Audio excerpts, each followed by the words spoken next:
Hello, my dear students. This is Sudesh Sahu, your biology mentor, and today we are talking about your most important 3 hours strategy for CG Set 2024 exam.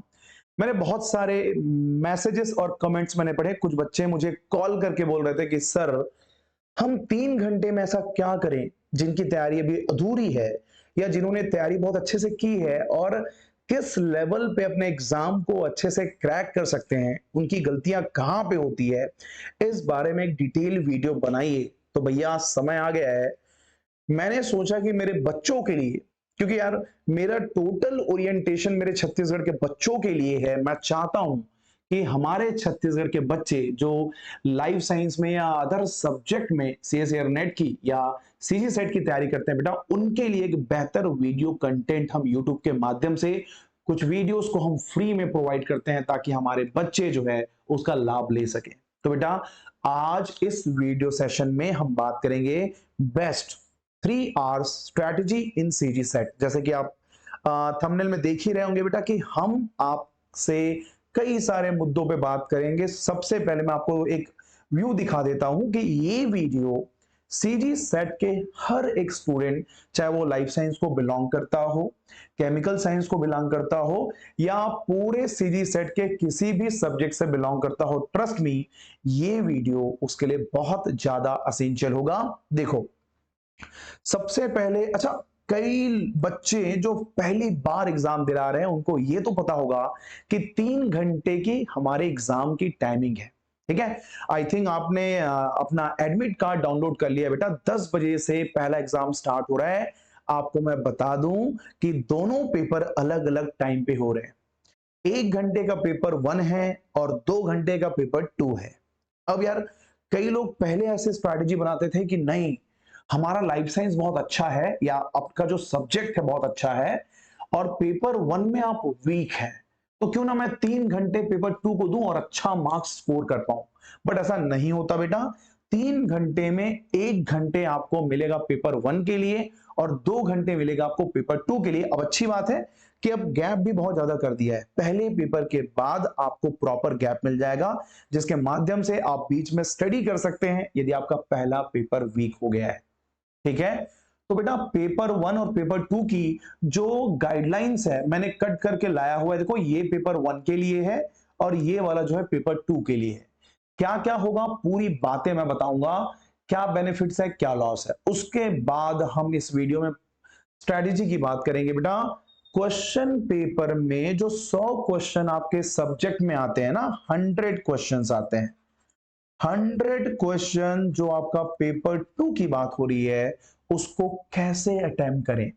तो मैंने मेरे experience के basis पे इतने सालों तक मैंने CS air net का एग्जाम दिलाया है और मेरे कई ऐसे मेरे कोचिंग के एस्पिरेंट थे जिन्होंने सेट और नेट क्वालिफाई किया है। तो उन सभी के एक्सपीरियंस को मैंने एक तरह से मैग्नीफाई करके इस वीडियो में पूरा निचोड़ मैं आपको प्रोवाइड करूंगा। बेटा, किसी भी क्वेश्चन को बनाने के 3 तरीके होते हैं। हमको उस 100 क्वेश्चन को 3 भागों में बांटना है, इसके बारे में भी हम बात करेंगे। और उसके बाद, ठीक है, इसके बाद मैं तुमको कुछ टिप्स दूंगा कि कम टाइम में आप कैसे लाइफ साइंस के पेपर को बना सकते हैं। उसके बाद बेटा बड़ा चैलेंज, देखो कमाल की बात मैं बता रहा हूं।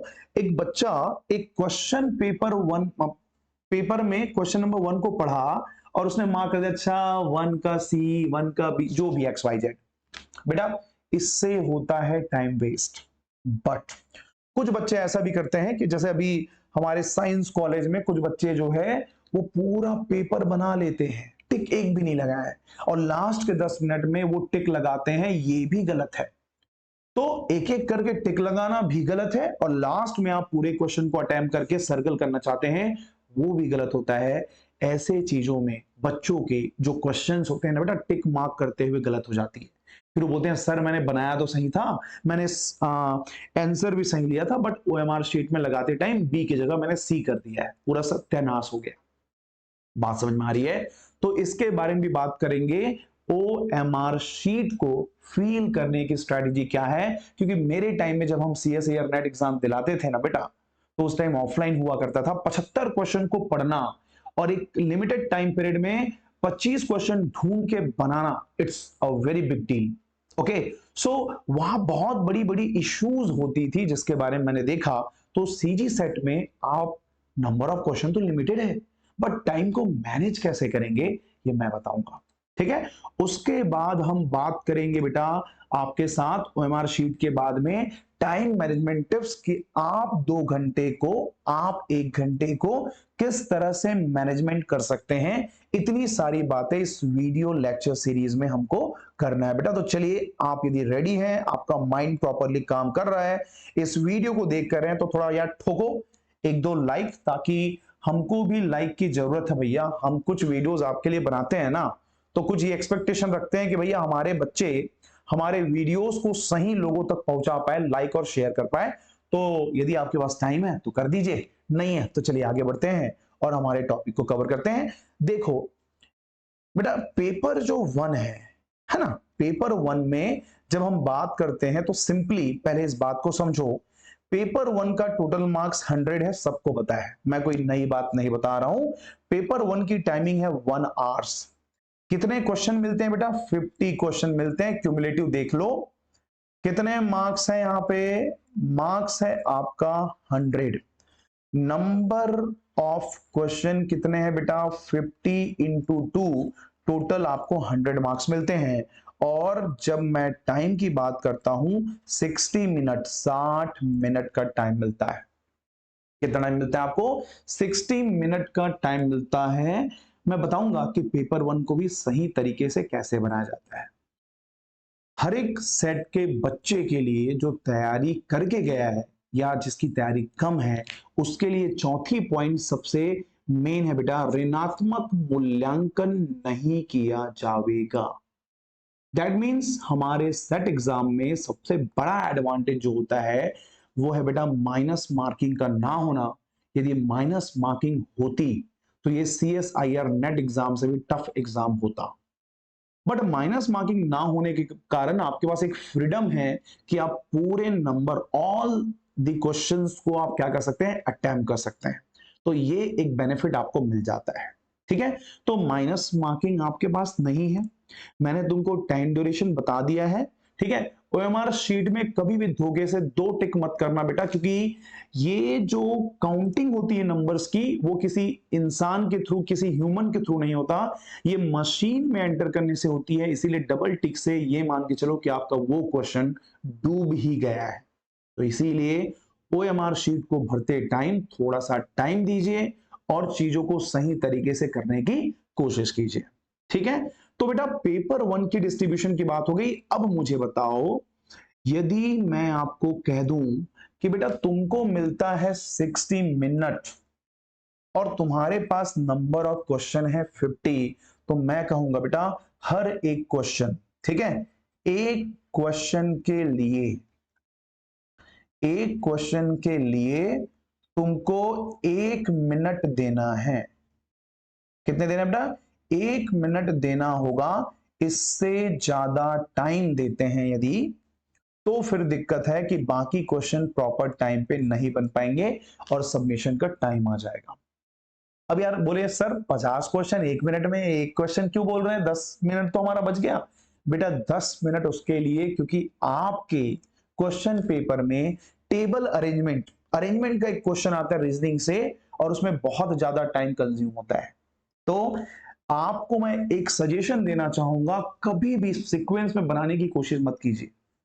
पेपर 1 मिलते ही आप फटाफट, मैं बताऊंगा अभी टेक्निक के बारे में आगे बताऊंगा, बट एक बात समझ लीजिए, कभी भी क्वेश्चन को सीक्वेंस में नहीं बनाना है। रीड एंड थ्रो मेरी पहली स्टेप है, जिसको मैं आगे 3 स्टेप में बताऊंगा। रीड एंड थ्रो का मतलब होता है जब आप किसी पेपर में पहली बार बैठे हुए हैं और आपको 50 क्वेश्चन को पढ़ना है और बनाना है, तो मैं कहूंगा बेटा जिस 50 क्वेश्चन में आप बहुत ज्यादा कंफर्टेबल हैं, जिसको आपको पता आ रहा है यार इसका आंसर ए ही होगा, उस क्वेश्चन को बनाइएगा। पढ़ना है, तुरंत आंसर मार्क करना है, पता है तो ठीक, नहीं तो छोड़ दो, आगे बढ़ जाओ। That is called read and throw. ये एक टेक्निक होती है जिससे आपका टाइम वेस्ट नहीं होगा। ये पहली रीडिंग की बात हो रही है। 50 क्वेश्चन में से आप मान लेते हैं कि 20 क्वेश्चन बना, 20 क्वेश्चन आपने अटेम्प्ट कर लिए हैं रीड एंड थ्रो करके। आपको पता है जब आप रीड एंड थ्रो करते हैं तो मात्र 15 मिनट में आप 20 से 25 क्वेश्चन बना लेते हैं। ऑफ कोर्स एक बार अप्लाई करके देखना, एकदम सटीक बैठेगा। बात समझ में आ रही ना? मैं जो भी बातें बता रहा हूं हवे में बिल्कुल बात नहीं कर रहा, एक्सपीरियंस बेसिस पे बात कर रहा हूं। मैंने 6 टाइम जो सीएससी नेट के एग्जाम मैंने दिलाया उसमें टाइम मैनेजमेंट, मेरे NEET exam sorry NET exam qualify करने का सबसे मेन जो प्लस पॉइंट है बेटा वो था टाइम मैनेजमेंट कैसे करते हैं, वो भी सीएससी नेट एग्जाम में। ठीक है, तो वो तजुर्बा तुम्हारे सेट एग्जाम में काम आएगा। एग्जाम में मेरी स्ट्रेटजी अप्लाई करके देखना, यदि आपके नंबर जितने भी आते होंगे उससे थोड़ा और बेहतर नंबर आएगा, बट इसके लिए आपकी तैयारी भी अच्छी होनी चाहिए। तो हमारे दो चैनल से बेटा, एक है लाइफ साइंस ट्यूटोरियल और दूसरा है सुदेश सर बायोलॉजी। ठीक है, ये दो चैनल्स में हम बहुत सारे वीडियोस हमारे बच्चों को, हमारे प्यारे छत्तीसगढ़ के बच्चों को प्रोवाइड करते हैं ताकि उनको एक बेहतर एजुकेशन सिस्टम मिल सके और वो अपने सपनों को पूरा कर सके। तो प्लीज हमारे चैनल को सब्सक्राइब और शेयर जरूर कीजिएगा। चलिए, पेपर 2 का सेम चीज है, आप सभी को बातें पता है, बट फिर भी मैं बेसिक लेवल पे आना चाहूंगा और एक एक बारे में बात करेंगे। बेटा टाइम आपको 2 घंटे मिलता है, सेट ए की बात हो रही है। ठीक है, मेरे पास जो पेपर थी उसका सेट ए है, ये है बेटा पेपर 2। पेपर 2 में आपको 2 घंटे मतलब 120 मिनट मिलते हैं। ठीक है, टोटल मार्क्स इसके 200 है and number of question half मतलब कि 100 है, मतलब 100 into 2 is equal to 100 marks. ठीक है, और यहां भी मैं बोलूंगा एक क्वेश्चन के लिए हर जगह यही अप्लाई करना, एक क्वेश्चन के लिए 1 मिनट देना है। और पहली बार जब भी आप क्वेश्चन को पढ़ेंगे तो रीड एंड थ्रो मैकेनिज्म के थ्रू पढ़ेंगे। अच्छा, फॉर एग्जाम्पल मान लो एक क्वेश्चन आया कि भाई, एक बायो का क्वेश्चन मैं बताता हूं आपको, डाई सल्फाइड बॉन्ड का फॉर्मेशन किस ऑर्गेनेल में होता है। और आप, मुझे ना ऑप्शन देखने की भी जरूरत नहीं, यदि आपको इस क्वेश्चन का आंसर पता है तो आपको बेटा आंसर ऑप्शन देखने की नीड नहीं। डाई सल्फाइड बॉन्ड का फॉर्मेशन गोल्जी बॉडी में होता है, कि एंडोप्लाज्मिक रेटिकुलम में होती है, कि तुम्हारे पैराक्सिसोम में होता है, कि न्यूक्लियस में होता है। ये चारों चीजें ऑप्शन दिया हुआ है, तो मुझे पता है यार कि डाई सल्फाइड बॉन्ड का जो फॉर्मेशन होती है, that means folding of protein की बात हो रही है, वो तुम्हारे एंडोप्लाज्मिक रेटिकुलम में होती है। तो ये क्या क्वेश्चन है बेटा, एक बार आपने पढ़ा, आंसर याद आया टिक कीजिए, नहीं याद आया छोड़ दो, क्वेश्चन को वहीं पे छोड़ दो। कितना टाइम लगेगा आपको ये डिसीजन लेने में? मुझे लगता है मैं 5 सेकंड में उस क्वेश्चन को पढ़ूंगा, मुझे याद नहीं आया, मैंने तुरंत स्विच किया और दूसरे क्वेश्चन में चले गया, मेरा 5 सेकंड वेस्ट हुआ है और मैं दूसरे क्वेश्चन में जंप कर गया। ये पहला स्टेप है, बात समझ में आ रही है? ये पहला स्टेप है, इसमें बिल्कुल भी टाइम को कंज्यूम मत कीजिएगा, बता देता हूं मैं।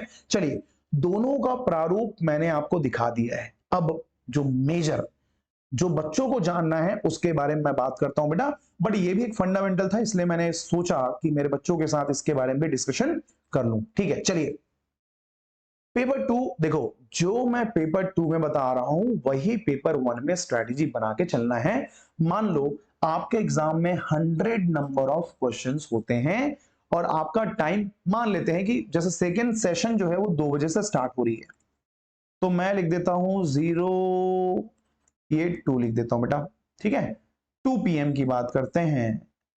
चलिए, में आपका एग्जाम स्टार्ट हुआ। ठीक है, एग्जाम जो है स्टार्ट हो गया। सबसे पहले 100 क्वेश्चन को रीड एंड थ्रो करना है, पहला स्टेप है बेटा। क्या करना है? रीड करना है एंड क्या करना है? थ्रो करना है। ठीक है, रीड एंड थ्रो का मतलब होता है सबसे पहले क्वेश्चन को पढ़ना। ठीक है, क्या करना है बेटा? क्वेश्चन को पढ़ना है और उसका तुरंत जवाब देना है, और तुरंत क्या देना है बेटा? जवाब देना है। ठीक है, जवाब देना। मान लेते हैं कि आपको वो क्वेश्चन का आंसर मालूम नहीं है, छोड़ दो, 1 सेकंड मत लगाना, अरे यार मैं इसको पढ़ा था, ओहो हो इसको सुदेश सर से पढ़ा था, मुझे बनाना है, अरे इसका आंसर मुझे मालूम है, बस यही करके तुमने अपने टाइम को वेस्ट कर दिया। ऐसा आपको नहीं करना है। क्वेश्चन को आपने पढ़ा, आपको याद आ रहा है तो बनाइए, नहीं याद आ रहा है स्विच कर दीजिए, आगे की क्वेश्चन में आपको पढ़ना है। ठीक है, ये पहला प्रोसेस है बेटा रीड एंड थ्रो।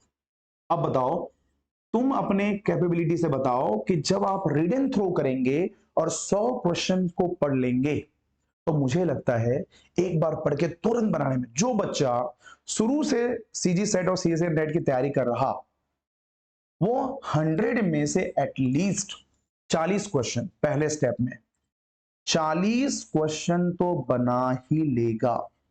और मैं बोल रहा हूं ना एक्यूरेट, बेटा ऐसे क्वेश्चन को यहां पे उंगली नहीं करना जो तुम्हें मालूम नहीं, या फिर तुम 50-50% चांस देते हो और अभी डिलेमा में हो, डाउट में हो कि वो क्वेश्चन बनेगा या नहीं। प्लीज आप सभी से रिक्वेस्ट है, पहले स्टेप में जब आप 100 क्वेश्चन को पहली बार स्टडी करेंगे तो इस बात का ध्यान रखिएगा, आप उसी क्वेश्चन को अटेम्प्ट करेंगे जिसके बारे में आप जानते हैं और उसके आंसर के बारे में एकदम ज्यादा 100% श्योर है, तभी उस क्वेश्चन को आप टच करेंगे। बात समझ में आ रही है? देन उसके बाद में बेटा दूसरा काम हमको क्या करना है, रीड एंड थ्रो में मान लेते हैं 40 क्वेश्चन। क्या लगता है आपको 100 क्वेश्चन को पढ़ने में कितना टाइम लगेगा? यदि मैं अपने एक्सपीरियंस के बेस पे बताऊं 25 मिनट। बहुत ज्यादा बोल रहा हूं बट और कम कर सकते हो। चलो तुम लोग, यदि मान लेता हूं कि मेरे बच्चे स्लो हैं थोड़ा सा, तो मैं ये मान के चलता हूं बेटा 30 मिनट तुमने गंवा दिए। 30 मिनट में रीड एंड थ्रो हुआ है, समझ रहे हो ना? देखो ये स्पीड होगा, 30 मिनट में आपने 40 क्वेश्चन बना लिए और आप चाहो ना तो इसमें 40 मिनट भी ले सकते हो, कोई इशू नहीं है। मैं दोनों बच्चों के लिए लेता हूं 30 मिनट, और या तो मैं सेकंड ओपिनियन के रूप में दो वैल्यूज लेता हूं, यहां पे 40 मिनट लिख देता हूं, दोनों कैलकुलेट कर लेते हैं। ठीक है, ये हो गया रीड एंड थ्रो क्वेश्चन। कितने बन गए बेटा? 40। अब बताओ आपके क्वेश्चन पेपर में कितने क्वेश्चन बाकी हैं? 60 ना। 100 में से यहां पे 100 क्वेश्चन थे, आपने 40 को बनाए, अब आपके पास कितने क्वेश्चन है बेटा? 60 क्वेश्चन बाकी है, 60 क्वेश्चन बाकी है। इसमें क्या करना है, एक पेज में जनरेट करना चाहूंगा इसके बीच में। ये लो बेटा, 3 कैटेगरी ऑफ क्वेश्चन बनानी है, क्वेश्चन की 3 category, question category, question category. पहला, ऐसे क्वेश्चन जो एक बार में बन जाते हैं, जिसको आपने 40 क्वेश्चन बनाए रीड एंड थ्रो में।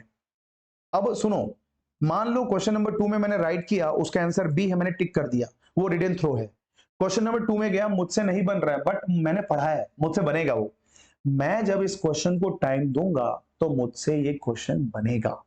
यदि ऐसे क्वेश्चन है बेटा, ऐसे क्वेश्चन को मान लो, उसकी नंबरिंग करता हूं, क्वेश्चन नंबर 21, मान लेते हैं question number 22, question number 25, question number 28। ये 4 क्वेश्चन ऐसे हैं जो मुझसे बनते हैं, बट अभी टाइम मैं ज्यादा वेस्ट नहीं करना चाहता था, इसलिए मैंने उसको छोड़ा है।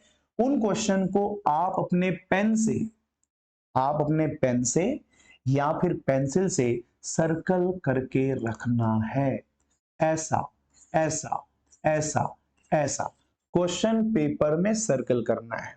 जो बन चुका है वो राइट, जिसमें 50-50% डाउट है उसमें सर्कल, और जिसको आपने कभी नहीं पढ़ा, फॉर एग्जांपल एक बच्चा पहली बार सेट एग्जाम में बैठा है और ड्रोसोफिला का डेवलपमेंट में होम्योस्टैटिक जीन के बारे में क्वेश्चन दिया हुआ है, तो आपसे तो बनेगा नहीं। आप उन क्वेश्चन को पकड़े, मान लो क्वेश्चन नंबर 26 है जो कि आपसे नहीं बनता, बिल्कुल शर्म मत कीजिए, ऐसे क्वेश्चन जो आप नहीं बना सकते ना, बनाना पूरा है बेटा, 100 के 100 क्वेश्चन को जय माता दी लगा के आना है, बट उसकी भी स्ट्रैटेजी है, पहले इसको कट करना है। वो क्वेश्चन जो आपसे नहीं बनते उनको कट करना है। Is that clear?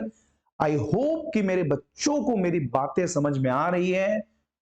ठीक है, मैं वो बाहुबली के जो राक्षस जो ऐसा वाला जो बात करता है वैसी बातें नहीं कर रहा बेटा, शुद्ध हिंदी में बहुत सिंपल तरीके से डिलीवर करने की कोशिश कर रहा हूं। मैं चाहता हूं कि मेरे बच्चे एग्जाम दिलाने से पहले मेरा ये जो कंट्रीब्यूशन है आपके लिए वो देख ले, ताकि उनको एग्जाम में हेल्प हो। 3 क्वेश्चन स्टेजेस, एक वो क्वेश्चन जो रीड एंड थ्रो से बनते हैं टिक, और उसके आंसर तो आप, अच्छा क्वेश्चन पेपर में 21 का आंसर यदि मान लो ए है तो ए को टिक कर दो, छोटा सा टिक कर दो, क्योंकि घर में आने के बाद बेटा कई बार ओएमआर शीट में थोड़ा धुंधला दिखती है जो कॉपी रहती है उसमें, तो वेरिफिकेशन के लिए काम आता है। और हाँ याद रखना 21 जुलाई को शाम को ही आपको मैं पूरा लाइफ साइंस का आंसर की दे दूंगा। बात समझ में आ रही है ना, पूरा का पूरा आंसर की मैं आपको प्रोवाइड करूंगा, बात समझना। तो चलिए बात करते हैं आगे।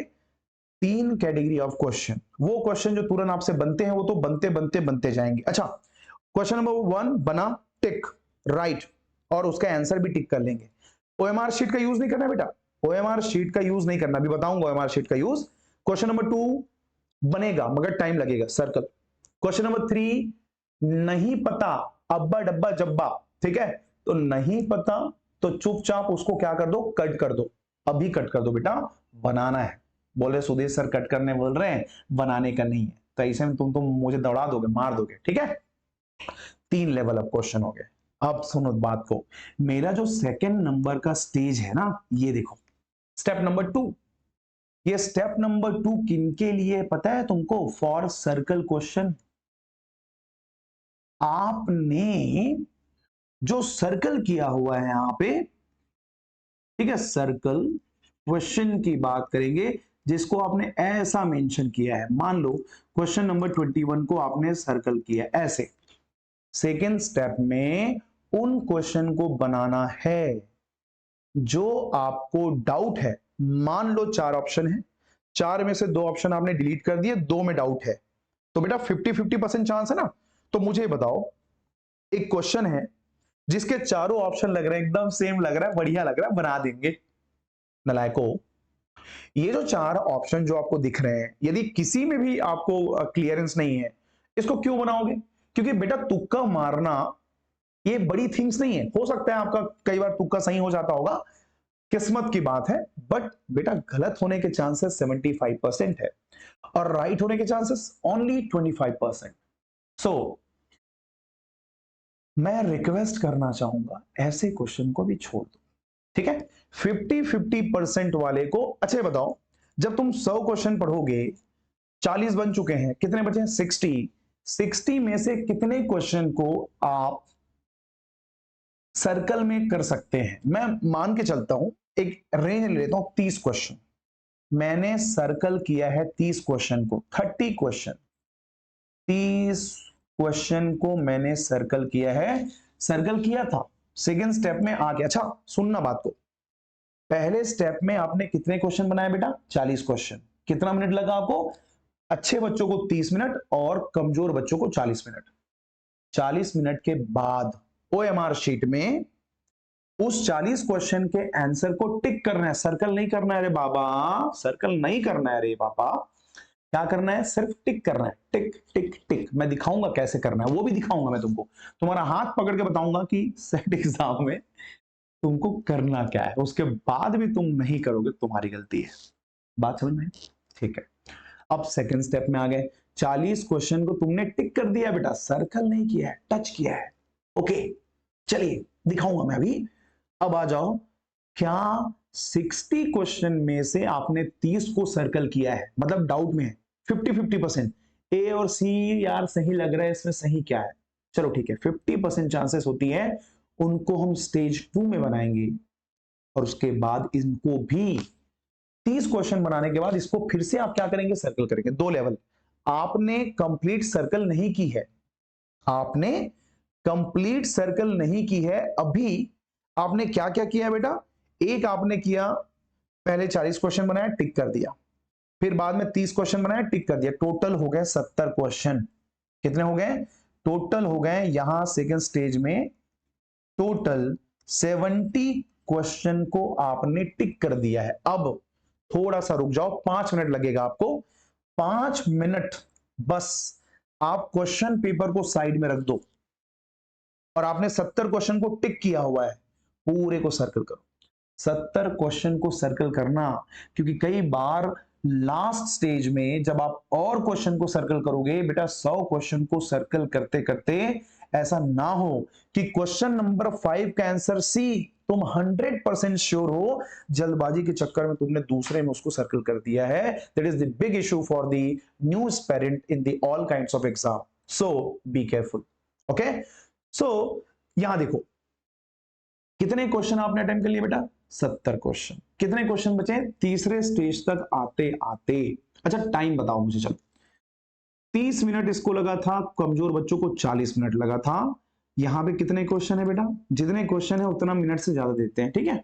अब तो स्लो बनेगा ना, देखो यहां तुम्हारा विजन क्लियर था, इसलिए 40 क्वेश्चन 30 मिनट में या 40 मिनट में हो सकता है। अब बाकी के 30 क्वेश्चन को तुम ले लो 40 से 50 मिनट। कितना ले लेंगे, 40 से 50 मिनट। तो देखो 40 मिनट टू 50 मिनट्स। अब बताओ तुम मुझे, यदि तुम ये स्ट्रैटेजी फॉलो करते हो तो भाई मुझे लगता है बेटा सेकेंड स्टेप तक, ठीक है, सेकेंड स्टेप तक कितने क्वेश्चन बन चुके हैं, 40 और 30 70 क्वेश्चन बन चुके हैं। और 70 क्वेश्चन के लिए टाइम कितना लगा है, यदि अच्छे बच्चे हैं तो 30 और 40 70 मिनट, 70 मिनट, 70 मिनट आपका हो चुका है। यदि आप कमजोर बच्चे हैं तो 40 और 50 90 मिनट। क्या ये हर एक रेंज ऑफ स्टूडेंट के लिए कैटेगराइज हो सकता है कि आपने 70 क्वेश्चन को 70 से 90 मिनट में बना लिया है? अब बताओ मुझे, आपके पास टोटल टाइमिंग कितनी है, 120 मिनट्स। आपने कितने क्वेश्चन बना लिए बेटा, 70 क्वेश्चन आपने अटेम्प्ट कर लिया है, कर लिया ना। ओके, 120 मिनट में दोनों का रेंज निकालो। यदि मेरे पास टोटल 120 मिनट्स हैं तो अब तीसरे स्टेप के लिए कितना बचा बेटा, देखो इसमें तो 50 मिनट्स बच गए, 70 30 100 और 20, और इसमें बोलोगे 30 मिनट। देखो 30 से 50 मिनट प्लस माइनस कर सकते हैं आप, 30 से 50 मिनट बच गए हैं किसके लिए, तीसरे स्टेप के लिए। कितने क्वेश्चन बचे बेटा, 30 क्वेश्चन, 30 क्वेश्चन। अब मुझे ये सोचो और बताओ, चलो मैं 10-10 मिनट और कम करता हूं, मान लेता हूं यहां 30 की जगह 20 मिनट है और यहां 50 की जगह 40 मिनट है। तो बेटा 20 से 40 मिनट में, बात समझना, 20 से 40 मिनट में क्या 30 क्वेश्चन का तुक्का तुम नहीं मार पाओगे, मार पाओगे? अच्छा ये तो वो क्वेश्चन है जिसके बारे में आप दिमाग लगा ही नहीं सकते, आपसे बन नहीं रही है, तो क्या ऐसे क्वेश्चन को टाइम देना जरूरी है? मोस्ट ऑफ द स्टूडेंट्स जो नए एस्पिरेंट्स होते हैं वो आधा से ज्यादा टाइम कंज्यूम कर देते हैं इन्हीं फालतू के क्वेश्चंस को बनाने में। पेपर 1 में मैंने कुछ बच्चों को देखा है, जो चेयर अरेंजमेंट के क्वेश्चन आते हैं, एक क्वेश्चन रहता है और पी कहां बैठा है क्यू के बाजू में, ऐसे वाले जो क्वेश्चंस आते हैं उनमें बच्चे को पता है कि मैं इसको बना लूंगा, मगर कितने मिनट में, 15 से 20 मिनट में। और वो बच्चा उस क्वेश्चन को बनाने में इतना जुझारू हो जाता है कि पूरा टाइम कंज्यूम हो जाता है, उसको पता ही नहीं चलता कि बाकी के लिए टाइम नहीं है। कितनी बड़ी बात है। तो बेटा एग्जाम में जाने से पहले आपका कंटेंट तैयार है, आपने सुदेश सर से पूरा लाइफ साइंस पढ़ लिया है, बट सुदेश सर भी पूरे सेट के क्वेश्चन नहीं बना सकते बेटा। मैं बायोलॉजी में इतना टैलेंटेड नहीं हूं कि हर एक डाइवर्सिफाइड टॉपिक में मैं हर एक टॉपिक के क्वेश्चन के आंसर बना पाऊं, कोई नहीं बना सकता। तो जब पूरे 100 के 100 क्वेश्चन मुझसे नहीं बन सकते तो तुम क्यों एक्सपेक्ट करते हो कि तुमसे 100 क्वेश्चन बनेंगे? आपको एग्जाम में 100 क्वेश्चन बनाना ही नहीं। आपको पता है हम सब्जेक्ट में मात्र 70 क्वेश्चन, 70 ज्यादा बोल दिए, 60 क्वेश्चन, 60 दूनी 120 नंबर लाना है आपको इधर से, और वहां से 40 नंबर आउट ऑफ 100, 40 नंबर मतलब 20 क्वेश्चन। पेपर 1 में 20 क्वेश्चन सही होने चाहिए। मैं ये बोलता हूं एक अंधा लूला लंगड़ा भी यदि पेपर 1 में तुक्का भी मारता है ना, 50 में से 20 क्वेश्चन सही होने के चांसेस होती है, ट्रस्ट मी, ऐसा होता है, मैंने बच्चों से एक्सपीरियंस लिया है। बात समझ में आ रही? तो बेटा 20 क्वेश्चन सही हो गए, 140, 40 नंबर मिल गए। और यहां से आपको 120 मिल गया, 160 बताओ 160 कभी गया है जनरल कैटेगरी में? नहीं गया। 153 54 55 जनरल कैटेगरी। ओबीसी के लिए 147 48 49। एसटी कैटेगरी के लिए 120 से ऊपर लाना पड़ता है, अब थोड़ा सा क्रिटिकल है, 130 से ऊपर लाओगे एसटी कैटेगरी सेफ हो जाएगी। एससी कैटेगरी में मान के चलो 140 से ऊपर लाना है, 40 से कम में भी हो जाता है, 137 38 39 में भी हो जाता है।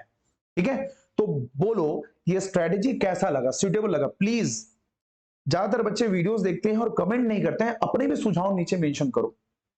ठीक है, मैंने जो ये कैलकुलेशन किया है मैं एक अच्छे बच्चों के सिनेरियो पे किया हुआ है। कुछ बच्चे अपने सब्जेक्ट में कमजोर हैं तो वो अपने सिनेरियो के बेसिस पे यही 3 स्टेप अपनाएंगे। जो बनता है वो टिक, जिसमें डाउट है वो सर्कल, और जो नहीं बन सकता, जिसको मुझे टाइम बाद में देना है, आखिरी में जब मेरे पास टाइम बच जाता है, देन कट। 3 रेशो मैं यही करता था बेटा, circle sorry right circle cut, 3 strategy 3 step, time divide कर दो। मैं तो ये बोलता हूं कि 100 क्वेश्चन मैं एक बार पढ़ना चाहूं यदि सीजी सेट का, तो मुझे ना 20-22 मिनट लगते हैं पढ़ के, अच्छा हाँ इसका आंसर ये है, अच्छा ये नहीं बनेगा हटा दे, ऐसा ये टाइम लगता है। और इसके लिए मैंने 30 से 40 मिनट दिए ना, बहुत अच्छा दिया है। एक कमजोर बच्चा भी 30 मिनट में पूरा एक राउंड मार के वापस आ सकता है। बात समझ में आ रही है? तो ये पूरा चीजें ऐसे ही एज इट इज फॉलो करेंगे यदि आपको इसी बार सक्सेस चाहिए तो। नहीं तो बेटा कुछ बच्चों के एग्जाम क्वालिफाई नहीं हो रहे हैं। कुछ लोग जो है ओबीसी कैटेगरी से हैं और उनके मार्क्स जो है वो 147 में कट ऑफ है और उनका 145 142 बन रहा है। प्लीज उनसे रिक्वेस्ट है कि ये स्टेप आप अपनाएंगे, और मुझे एग्जाम दिलाने के बाद जब मैं लाइव आऊंगा आपके क्वेश्चन को सॉल्व करने के लिए, मैं बेटा उसी दिन आपको आंसर की एकदम ऑथेंटिक एक्सप्लेनेशन की, आंसर की नहीं दूंगा आपको, हर एक क्वेश्चन का एक्सप्लेनेशन भी दूंगा। मैं एक एक क्वेश्चन का एक्सप्लेनेशन दूंगा। ठीक है, फ्री में, कोई पैसा नहीं लगेगा। ठीक है, चलो तो भाई साहब स्टेप समझ में आ गया है, चलो आगे बढ़ता है और कुछ कुछ पढ़ता है। ठीक है, चलो मजाक कर रहा था। चलिए बेटा, ये टाइप्स ऑफ क्वेश्चन हो गए ना, टाइप्स ऑफ क्वेश्चन, ये मैं आपको, ये जो पीडीएफ है वो टेलीग्राम में जो चैनल है उसमें मैं डाल दूंगा, आप वहां से डाउनलोड कर लेना। Life science tutorial Telegram channel search कीजिएगा, आपको मिल जाएगा। Types of question, read and throw वाला, टिक वाला। ठीक है, रीड एंड थ्रो, पढ़ो और फेंको। उसके बाद में क्या है, सर्कल मेथड। 50-50% डाउट है, 50-50% डाउट है, और ये बिल्कुल नहीं बनता है। ठीक है, डोंट नो वाले क्वेश्चन बोल देते हैं, हम इसके बारे में बिल्कुल भी नॉलेज नहीं रखते हैं। तो 3 कैटेगरी में आपको डिवाइड करना है। चलिए ठीक है, तो बेटा एक बात ये कि जो क्वेश्चन आपसे बनती है उसी में अपना टाइम कंज्यूम करें। ठीक है, सबसे पहले ऐसे क्वेश्चंस को अटेम्प्ट करें, ऐसे क्वेश्चंस को, ठीक है, अटेम्प्ट करें जो आपने पढ़ा है, जो आपने स्टडी किया हुआ है या फिर पढ़ा हुआ है। ठीक है, ऐसे क्वेश्चन बिल्कुल भी टच नहीं करना है बेटा। ऐसे क्वेश्चन जिसके बारे में बिल्कुल नॉलेज नहीं है, ऐसे क्वेश्चन जिसके बारे में बिल्कुल भी नॉलेज नहीं है, ठीक है, जिसके बारे में कोई नॉलेज ना हो, कोई आइडिया ना हो, लिख देता हूं। ठीक है, आइडिया ना हो, उसे लास्ट के 30 मिनट में, ठीक है, उसे लास्ट के 30 मिनट में क्या करना है बेटा, अटेम्प्ट करना है। 3 स्ट्रैटेजी क्वेश्चन के लिए अपनानी है, राइट, सर्कल और कट। ठीक है, 3 स्ट्रैटेजी है कम टाइम में क्वेश्चन बनाने के लिए। ठीक है, तो ये कुछ स्टेप्स आप लेंगे बेटा। ओएमआर शीट में आते हैं, चलो मान लेते हैं ये आपका ओएमआर शीट है। ठीक है बेटा, अब यार ओएमआर शीट में जब आप पहला राउंड, अब याद कर लो, पहला राउंड क्या था बेटा, read and throw, second circle, तीसरा कट। पहले राउंड में आप जब क्वेश्चन बनाते हैं, और बॉल पेन लेके जाइएगा बेटा, जेल पेन नहीं लेना है, क्वेश्चन नंबर 1 का आंसर मान लो बी है, आपने बी में टिक किया, छोटा सा टिक दिख रहा है आपको। क्वेश्चन नंबर 2 नहीं पता, छोड़ दो। क्वेश्चन नंबर 3 सी आंसर है। क्वेश्चन नंबर 4 का बी आंसर है। क्वेश्चन नंबर 6 का आंसर डी है। क्वेश्चन नंबर 10 का आंसर क्या है? सी है। क्वेश्चन नंबर 11 का डी है। मान लेते हैं क्वेश्चन नंबर 12 का ए है, 15 का ए है, 18 का सी है, 20 का जो है मान लेते हैं सी है, और मान लेते हैं 25 बनाए। इतना ही बनाया, अभी 25 क्वेश्चन की बात करते हैं। ये पहले स्टेप में मैंने जो क्वेश्चन बनाई है, मैंने बेटा सर्कल नहीं किया है, इसको टिक किया है। पहला स्टेप, पहले स्टेप में कितने क्वेश्चन बना चुके थे? 30 क्वेश्चन बना चुके थे ना? नहीं, 40 क्वेश्चन। बेटा 40 क्वेश्चन 30 मिनट और सिर्फ टच करना है, डॉट बनाना है। सेकेंड स्टेप में सर्कल वाली बात थी। सर्कल वाले में आपने 30 क्वेश्चन बनाए, टोटल 70 क्वेश्चन हो गए। 70 क्वेश्चन सेकेंड में भी टिक करना है। अब टिक करने के बाद पूरा क्वेश्चन पेपर को अलग हटा दो। एक टाइम पे एक काम करना सबसे बेस्ट स्ट्रैटेजी होती है, आपका स्पीड बढ़ता है। कई बच्चे, अच्छा क्वेश्चन नंबर 1 का आंसर सी, तुम सी बनते जा रहे हो, सी को तुम सर्कल कर रहे हो आराम से सी। अच्छा क्वेश्चन नंबर 2 का आंसर बी, बी को। आप अपने माइंड को दो जगह पे फोकस कर रहे हैं तो टाइम वेस्ट होता है। आपने टच कर दिया, यहां पे डॉट बना दिया, अब चलो सर्कल करते हैं। देखो कितना जल्दी फास्ट हो जाएगा। ये देखो, आपने क्वेश्चन नंबर 1 को सर्कल किया, क्वेश्चन नंबर 2 को सर्कल किया, क्वेश्चन नंबर, ये देखो सर्कल सर्कल, फटाफट सर्कल हो रहा है। आप जब, आपका जो बेटा हैंड है ना, एक काम जब करता है ना तो बहुत स्पीड बढ़ जाती है। ये देखो फटाफट सर्कल, हालांकि ये पेन जो है अलग चलता है बेटा, इसलिए थोड़ा सा बाहर आ जा रहा है। ऐसा आपने, मुझे लगता है 5 या 10 मिनट लगेगा आपको 70 क्वेश्चन को सर्कल करते हैं। 70 क्वेश्चन बन गई। अब आ जाओ 30 क्वेश्चन बचा है, वो कट वाला। अब कट वाले क्वेश्चन को आप ये भी कर सकते हैं, एक क्वेश्चन बनाए एक को सर्कल की, अब कर सकते हो क्योंकि तुम्हारे पास 30 मिनट बाकी है, 30 क्वेश्चन है और आपको एनी हाउ पूरा बनाना है। फटाफट पढ़े, नहीं समझ में आ रहा, अक्कड़ बक्कड़ बम्बे वो 80 90 पूरा 100 टिक, क्योंकि आपको इसके बारे में आइडिया है ही नहीं। एक भी क्वेश्चन छोड़ के नहीं आना है। मगर बेटा शुरू से तुक्का मारने से अच्छा है आप अपना बेस्ट कर लो पहले। मैं ये नहीं मान सकता कि जो बच्चा एमएससी पास आउट है वो पूरे 100 लाइफ साइंस के क्वेश्चन में 25 क्वेश्चन उससे बनता ही है, चाहे वो गिरे से गिरे कॉलेज में एमएससी किया हो। बात समझ में आ रही? तो भाई इतना तो मैं एक्सपेक्टेशन रखता हूं अपने बच्चों से कि 25 क्वेश्चन को ऑनेस्टली अटेम्प्ट करे और 50 नंबर ले आए, बाकी में तुक्का मारे। मगर पहले आपको वही 25 क्वेश्चन बनाना है जो तुमसे बनती है। बात समझ में आई? क्लियर है माइंड? चलो, ये हो गई बेटा आपके OMR शीट को अटेम्प्ट करने का जो फंडा मुझे आपको बताना था, मैंने आपको क्लियरली बता दिया है। सेकेंड शीट की जरूरत नहीं पड़ेगी, मैं इसको डिलीट कर देता हूं। चलो आ जाओ बेटा, टाइम मैनेजमेंट कैसे करना है। ठीक है, तो टाइम मैनेजमेंट अभी तक मैं जो सिखा रहा था ना तुमको, वो एक्चुअल में टाइम मैनेजमेंट ही है। ठीक है, सबसे पहले अपने ईगो को कंट्रोल करो। अब ये कहां से ईगो आ गया मैं बताऊं बेटा। कई बच्चे जो साल भर से तैयारी कर रहे हैं, जब पहला क्वेश्चन आता है, अरे यार ये मैंने लेक्चर में पढ़ा है, मेरे से बन क्यों नहीं रहे, इसको बना के आगे जाऊंगा। That is the ego. आप अपने कैरियर के साथ में ईगोस्टिक नहीं हो सकते, दूसरे पर्सन के साथ ईगोस्टिक हो सकते हैं, बट अपने कैरियर के साथ ईगोस्टिक यदि हो जाते हैं बेटा, तुम्हारी लाइफ स्पॉइल हो जाएगी। बाकी किसी दूसरे का कोई लॉस नहीं होना है। बात समझ में आ रही है? तो सबसे पहले आपको ये काम करना पड़ेगा, ईगो को हटाओ। पहला क्वेश्चन नहीं बनता, गोली मारो उसको, सेकंड क्वेश्चन में आ जाओ। तो प्लीज ईगोस्टिक नहीं बनना है एग्जाम में। और आपको ना बेटा एक सिंपल वॉच अपने पास रखना है। ये किसी टीचर को पूछते सर कितना टाइम बचा है, इसमें आपका ना 5 से 10 सेकंड टाइम वेस्ट हो जाता है। तो आप अपने वॉच को सामने खोल के रख दो, आपकी घड़ी आपके पास होगी। 120 मिनट बहुत ज्यादा टाइम है 100 क्वेश्चन को बनाने के लिए, मैं बता देता हूं। बायो में, लाइफ साइंस में 120 मिनट बहुत अच्छा टाइम है आपके 100 क्वेश्चन को बनाने के लिए। बस शुरू में वो गलती ना करे जो मोस्ट ऑफ द एस्पिरेंट करते हैं, इगोस्टिक होकर के उन क्वेश्चन को बनाते हैं जो उनको मालूम नहीं है। जब आपको मालूम नहीं है क्यों बना रहे हो पूर्वक, छोड़ दो उसको। ठीक है, दूसरी बात, टाइम मैनेजमेंट करने के लिए जो सुदेश सर की स्ट्रैटेजी है, ठीक है, सुदेश सर की 3 कैटेगरी,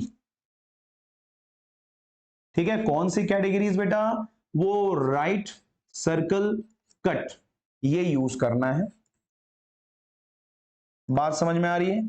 ये यूज करोगे, ट्रस्ट मी, आपका पिछले बार के एग्जाम से टाइम बचेगा।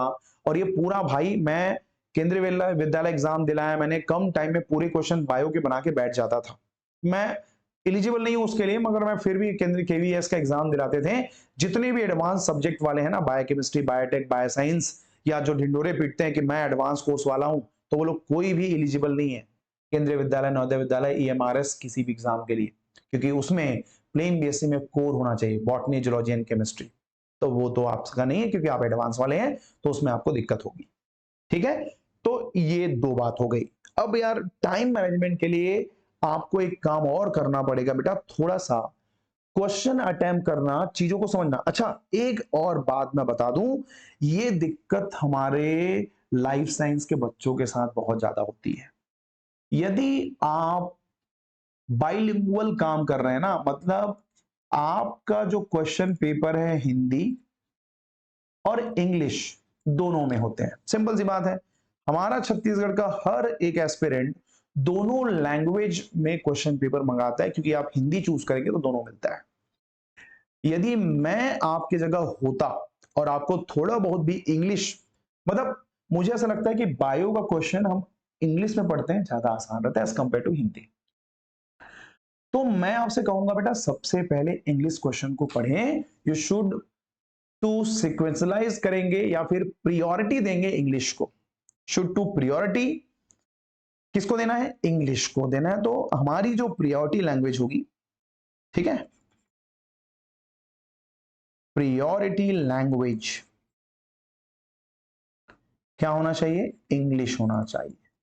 इंग्लिश लैंग्वेज एक तो बहुत छोटे टर्म्स में लिखा होता है, बहुत जल्दी समझ में आ जाता है।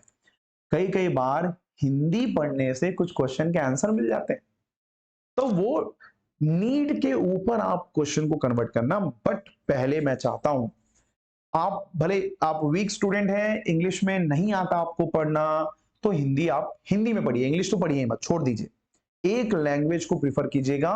2 लैंग्वेज पढ़ने से मैं जो स्ट्रेटेजी बताया हूं ना, वो कभी तुमसे नहीं हो पाएगा, क्योंकि बेटा तुम ना 100 क्वेश्चन नहीं पढ़ते हो, तुम 200 क्वेश्चन पढ़ते हो, एक हिंदी में एक इंग्लिश में। 100 200 आपका टाइम वेस्ट हो जाता है। इवन नीट एग्जाम में मेरे, जब मैं फिजिक्स वाला में काम करता था, तो मैंने उनको बताया था बेटा कि हिंदी मीडियम के बच्चे नीट क्लियर नहीं कर पाते, उसका मेन इशू ये है कि वो हिंदी और इंग्लिश दोनों पढ़ते हैं। बड़ी विडंबना है, बहुत बुरा लगता है मुझे। हिंदी मीडियम के बच्चों में, जैसे मैं भी हिंदी मीडियम से बिलोंग करता हूं, मैं भी 10th तक गवर्नमेंट स्कूल में पढ़ा हूं, ठीक है। एक हमारा गांव है कोकपुर, जिसमें मैंने हमारे हायर सेकेंडरी स्कूल कोकपुर में मैंने पढ़ा है।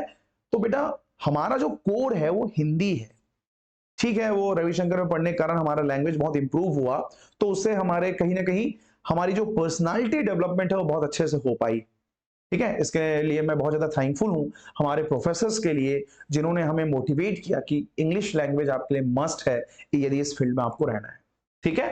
तो ये बातें हो गई बेटा। तो 3 बातें बहुत अच्छे से ध्यान रखना कि टाइम मैनेजमेंट के लिए ये बहुत ज्यादा कंपलसरी है। दूसरी बात बेटा, एक बायोलॉजिकल टर्म में, बायो का टीचर हूं, थोड़ा सा बायोलॉजी का होशियारी मारूंगा, ठीक है। और जब आप क्लासरूम में बैठते हैं और इनिशियल लेवल पे जाते हैं, तो O2 लेवल ज्यादा होता है, CO2 लेवल कम होता है। मगर एक टाइम ड्यूरेशन के बाद O2 लेवल धीरे धीरे कम होने लगता है, CO2 लेवल ज्यादा, क्योंकि वहां जो है कंज्यूमर्स आ गए हैं जो कि O2 का यूज कर रहे हैं। तो आपके रूम में ना सैचुरेशन आ जाता है। क्या आ जाता है? सैचुरेशन, ठीक है। तो बीच बीच में आप क्या कीजिएगा, एक लंबी सांस लाइक दिस, ये करना है बेटा, क्योंकि नॉर्मल ब्रीदिंग में 500 ml हम गैस इनहेल और एक्सहेल कर रहे हैं। जब मैं इंस्पायरेटरी रिजर्व वॉल्यूम करता हूं, तो 2500 से 3000 ml ऑक्सीजन को मैं अंदर ले आता हूं, जो कि मेरे सेल्स को बूस्ट करता है और प्रॉपर रेस्पिरेशन की प्रोसेस इनिशिएट होती है, या एक तरह से स्पीड बढ़ जाती है। तो आपका ब्रेन, ऑक्सीजन और ग्लूकोज 2 ही चीज से चलती है ना, तो उनको दीजिए जो आपके पास है। ठीक है। और जब भी बेटा आप एग्जाम दिलाने जा रहे हैं तो मैं ये प्रीफर करूंगा कि पानी का बॉटल, ठीक है, आपके पास में वाटर बॉटल्स होनी चाहिए। जब भी आपको लग रहा है स्ट्रेस, अरे यार क्वेश्चन नहीं बन रहे, तुरंत पानी पी लो, क्योंकि वो भी आपके माइंड में, वो भी आपके बॉडी में एक तरह से सैचुरेशन को कम करता है बेटा। और ऑक्सीजन तो हर मर्द हर क्या बोलना चाहिए, कंडीशन की दवा होती है। तो वो आपके बॉडी में एक जो फ्री रेडिकल ऑक्सीजन होते हैं उसके लेवल को कम करता है। तो इतनी बेसिक चीजें, वैसे आप बायो के स्टूडेंट हैं, आपको सब कुछ पता है, रेस्पिरेशन क्या है सब कुछ पता है बेटा। मैं यहाँ पे पढ़ाने नहीं आया हूँ, थोड़ा सी नॉलेज जो एग्जाम पर्पस के लिए होती है वो मैं बताने आया था। तो ये रही बेटा मेरे point of view OMR sheet को लेकर के या आपके टाइम के मैनेजमेंट को लेकर के, ठीक है। तो मैंने जो भी बातें मैंने टारगेट की थी वो मैंने आपको डिस्कस कर लिया है, ठीक है। उसके बाद भी आपको लगता है कि सुदेश सर यदि ऐसा हुआ तो मैं क्या करूं, तो प्लीज वो आप कमेंट बॉक्स में डाल दीजिएगा। एक एक मैसेज का रिप्लाई मैं करूंगा बेटा। डाउन टू अर्थ हूं, मैंने अचीव कर ली है। मेरे जर्नीज में जितनी भी बैरियर्स आई, मतलब मेरे जैसा तो आपने फेस नहीं किया बेटा, मैं एडवांस सब्जेक्ट वाला हूं बायोकेमिस्ट्री। हमने रो रो के एग्जाम दिलाए हैं और आज जो सपने हमारे थे हमने पूरा किया है। तो मैं चाहता हूं कि मेरे छत्तीसगढ़ के बच्चे इन चीजों में सफर ना करे, उनको मैं गाइडलाइन प्रोवाइड करूंगा। I am always with you for your guidance, for your career and any time available for you, ठीक है। तो कभी भी अपना, यदि आप मुझसे बड़े हैं तो छोटा भाई समझ करके, ठीक है, आप मुझसे छोटे हैं तो एक गाइड समझ करके, अपना टीचर समझ करके आप मुझसे जनरल टॉक कर सकते हैं और अपने कैरियर के बारे में बात कर सकते हैं, ठीक है। चलिए बेटा, best of luck for your exam जो कि आपके 21 जुलाई को है। अच्छे से दिलाइएगा बेटा, बिल्कुल भी स्ट्रेस ना लीजिए, स्ट्रेस फ्री होकर के एग्जाम को टारगेट कीजिए। आई होप, मैं आशा करता हूं कि मेरे बच्चे जो मेरे जॉब के पहले मैंने जो कोर्स लॉन्च किए थे पेड कोर्सेस, उनमें जो बच्चे हैं जिन्होंने पेड कोर्स परचेस करके स्टडी किया है, मैं तो चाहूंगा मेरे हर एक बच्चे जो जिन्होंने कोर्स परचेस किया हो या जिन्होंने कोर्स परचेस ना किया हो, उन सभी का सेट एग्जाम क्वालिफाई हो और हमारे छत्तीसगढ़ में ज्यादा से ज्यादा हमारे छत्तीसगढ़ के बच्चे ही एब्जॉर्ब हो और असिस्टेंट प्रोफेसर बन करके हमारे समाज में हायर एजुकेशन की तरफ से और बेहतर करने की ओर अग्रसर हो, ठीक है। तो मैं एक तरह से छोटा सा एक पॉइंट आपके कंट्रीब्यूशन में मैं अपना इन्वॉल्व करना चाहूंगा और थोड़ी बहुत मेरी मोटिवेशन से आपको यदि बेहतर लगता है तो बिल्कुल हमेशा मैं आपके साथ हूं बेटा, ठीक है। तो यहां पे एक बात और थोड़ा सा बोलना चाहूंगा, यदि आपका एग्जाम एक लिमिटेड टाइम पीरियड में है तो थोड़ा जाते जाते आपको थोड़ा सा मोटिवेट करना चाहूंगा भाई कि हिम्मत ना हार, एक बार फिर अपने आप को तैयार कर। क्या बोलना चाह रहा हूं, हिम्मत ना हार, एक बार फिर अपने आप को तैयार कर। मेहनत होती है हमेशा वफादार, बस तो खुद पर एतबार कर। तो खुद पर एतबार करके इस एग्जाम में चढ़ जाओ बेटा। जब आप 21 जुलाई को वापस आएंगे तो मुझे लगता है कि हर एक बच्चा मैसेज करके बताएगा सुदेश सर इस बार मैं सेट क्वालिफाई कर रहा हूं और आपकी तरह असिस्टेंट प्रोफेसर बनना चाहता हूं। तो वेलकम है आप सभी का। मैं चाहता हूं कि जो भी पड़ाव मैंने फेस किए हैं तो मेरे बच्चों को वो कठिनाई ना हो जो हमारे लिए बहुत ज्यादा टिपिकल होता है। तो हमेशा मैं आपके साथ तत्पर हूं, आपके गाइडेंस के लिए मैं हमेशा आपके साथ हमेशा रहूंगा बेटा, ठीक है। चलिए, थैंक यू वेरी मच, मिलते हैं नेक्स्ट वीडियो लेक्चर सीरीज में। Take care, tata, bye bye.